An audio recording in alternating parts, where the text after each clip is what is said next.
Okay, now before we're going to run DRC and LVS, there are some tweaks we need to do before it. So, head to the terminal, a new terminal. Okay, we need to copy some files from the repository. So, we can take this,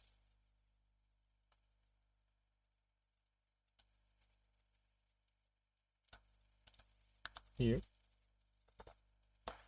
This time, we need DRC.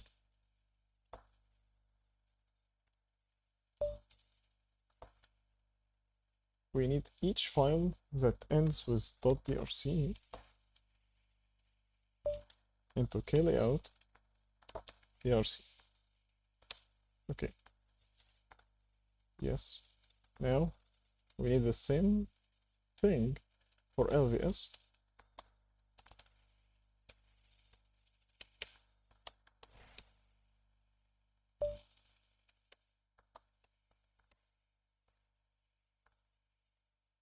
Okay, now there is one more thing we need to do before going into. We need to run xscheme again directly to our inverters that we had created.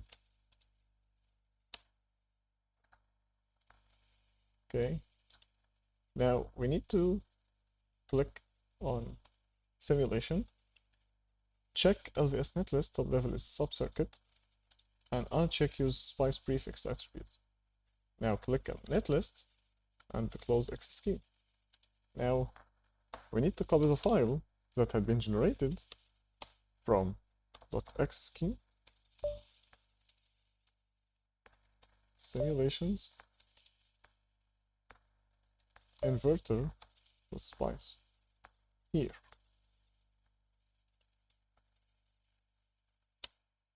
We need to rename it from in spice into inf.cdl.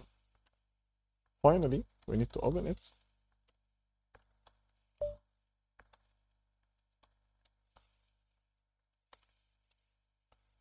So, this looks perfect to be run, but we need to remove all these equations. So, I'm going to remove this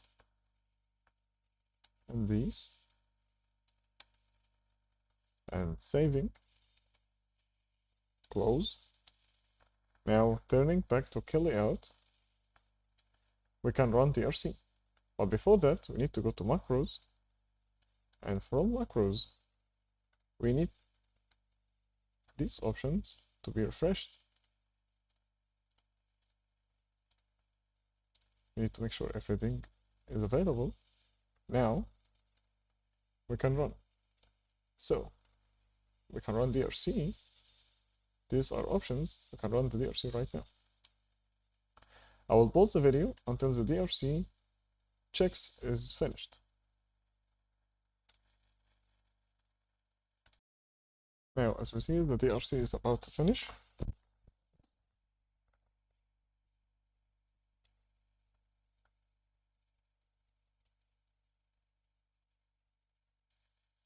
It's finished, and as you see here, we got 3 errors. We can explore them. As we see, this poly needs to be a little bit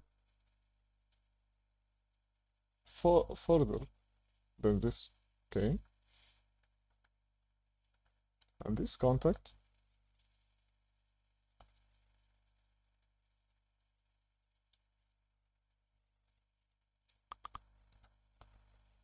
you need to check this. Okay, let's close this and solve these problems. First, this, oh, it was made by P+, not a poly. So we can select poly here, and from edit, selection, change layer. Now become poly. So all our problems should be solved. We can now save, file, save, and we can run DRC again. I will pause the video until it finished. The second DRC run is about to finish, so we're ready to view the results. Nice. This means our cell is clean from DRC errors. Now we can head to the LVS.